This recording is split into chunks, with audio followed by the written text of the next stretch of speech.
ಫ್ಲೈಟಲ್ಲಿ ಹೋಗ್ಬೇಕು ಅಂತ ಆಸೆ ಪಟ್ಟೆ ಅಂತ ಅದನ್ನು ಈಡೇರಿಸಿದವ್ರು ನೀವು.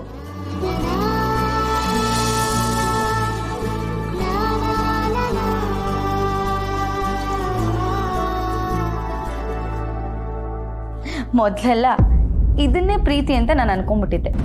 ಆದ್ರೆ ಆಮೇಲೆ ಪ್ರೀತಿ ಹಿಂದೆ ಏನು ಉದ್ದೇಶ ಇದೆ ಅಂತ ಗೊತ್ತಾಯ್ತು.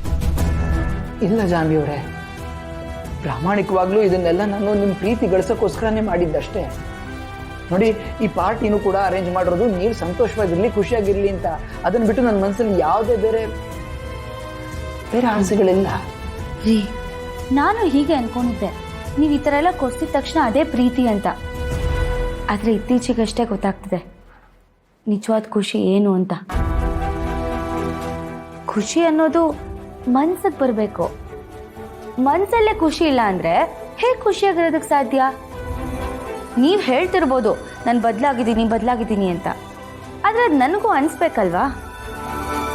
ನಾನು ಅವತ್ತೇ ಹೇಳಿದ್ದೀನಿ ನಿಮಗೆ, ನೀವು ನಿಜವಾಗ್ಲೂ ಬದಲಾಗಿದ್ದೀರಾ ಅಂತ ನನಗೆ ಅನ್ನಿಸ್ದಾಗ ಆ ಬಳೆಗಳನ್ನು ಹಾಕೊಳ್ತೀನಿ ಅಂತ. ಹಾಗೆ ಮಾಡ್ತೀನಿ.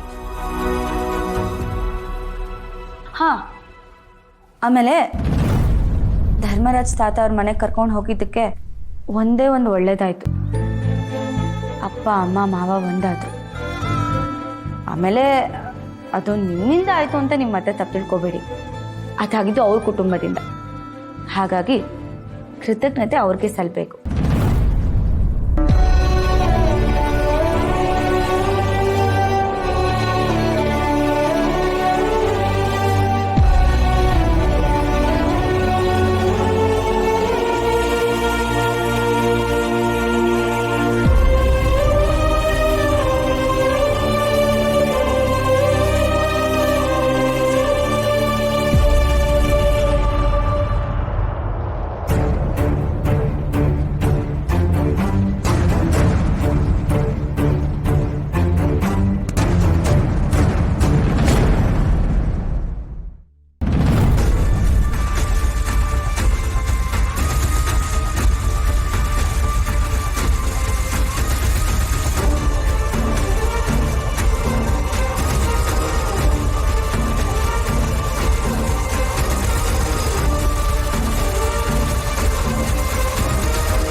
ಜಾನ್ವಿಯವರೇ, ಚಿನ್ನಮರಿ, ಆದರೆ ನಿನ್ನ ಹಣೆ ಬರಹನ ಬರಿತಾ ಇರೋದು ಈ ಜಯಂತ ಅನ್ನೋದನ್ನ ಮರಿಬೇಡ ಮದರ್. ನೀನು ಎಲ್ಲೇ ಹೋದ್ರು ಕೊನೆಗೆ ಬರೋದು ಜಯಂತನ ಹತ್ರನೇ.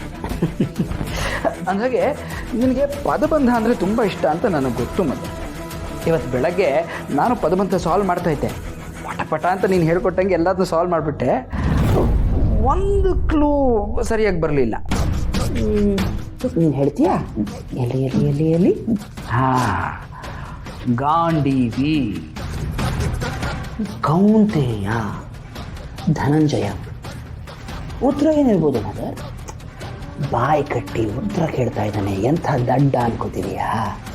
ಅರೆ, ನಿನ್ನ ಕಣ್ಣಲ್ಲಿ ಉತ್ತರ ಕಾಣ್ತಿದೆಯಲ್ಲ, ನನಗೆ ಸರಿಯಾಗಿ ಹೇಳ್ತಾ ಇದೀಯಾ. ಅರ್ಜುನ. ಲಕ್ಷ್ಮಿ, ಇವತ್ತು 2 ಗಾಡಿ ಡೆಲಿವರಿ ಕೊಡಲೇಬೇಕು. ಅವ್ರು 5 ಗಂಟೆಗೆ ಬರ್ತೀನಿ ಎಂದಿದ್ದಾರೆ. ನಾನು ಹೊರಡ್ತೀನಿ. ಸರಿ. ನಮ್ಮ ವೆಂಕಿಗೆ ಇಂಥ ಕೆಲಸ ಬರಲ್ಲ ಅನ್ನೋ ಹಾಗಿಲ್ಲ ನೋಡಿ. ಯಾವ ಕೆಲಸನಾದ್ರು ಕೊಡು ಲಕ್ಷ್ಮಿ, ಶ್ರದ್ಧೆಯಿಂದ ಮಾಡ್ತೀನಿ. ನೋಡು ಎಷ್ಟು ಚೆನ್ನಾಗಿ ಹೂ ಕಟ್ತಿದ್ದಾನೆ. ನನ್ನ ಮಗ ಅಂದರೆ ಏನು ಸುಮ್ಮನೆನಾ? ಎಲ್ಲ ಸರಿ ಇದ್ರೂ ಏನೂ ಮಾಡದೆ ಕೂತ್ಕೊಂಡು ಕಾಲೇ ಕಳೀತಾರೆ. ಅಂಥದ್ರಲ್ಲಿ ನಮ್ಮ ವೆಂಕಿಗೆ ಯಾವ ಕೆಲಸ ಕೊಟ್ಟರು ಮಾಡ್ತಾನೆ. ವೆಂಕಿ, ಇಷ್ಟು ಚೆನ್ನಾಗಿ ಹೂ ಕಟ್ಟೋದನ್ನ ಯಾವಾಗ ಕಲ್ತ್ಕೊಂಡೆ?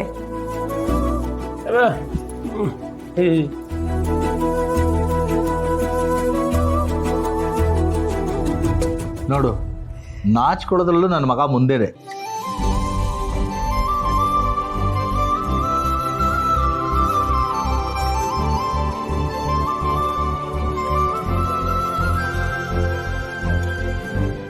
ಏನು ಎಲ್ಲರೂ ಬಹಳ ಖುಷಿಯಾಗಿದ್ದೀರಾ?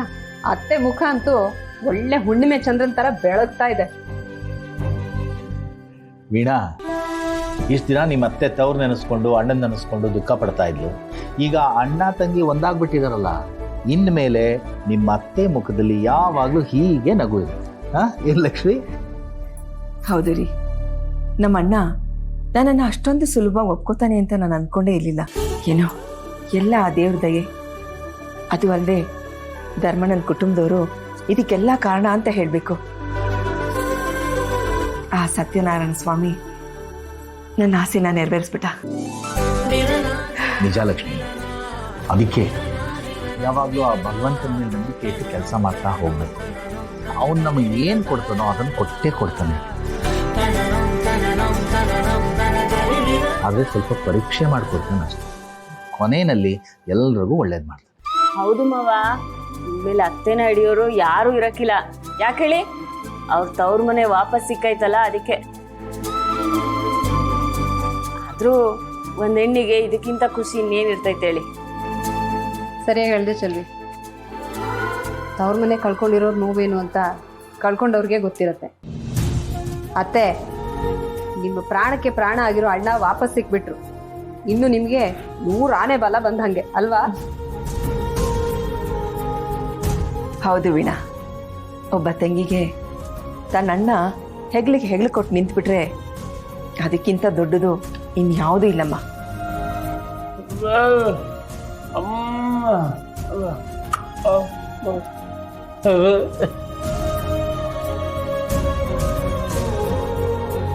ಆದರೆ ಲಕ್ಷ್ಮಿ, ನೀನು ಗಮನಿಸ್ತಾ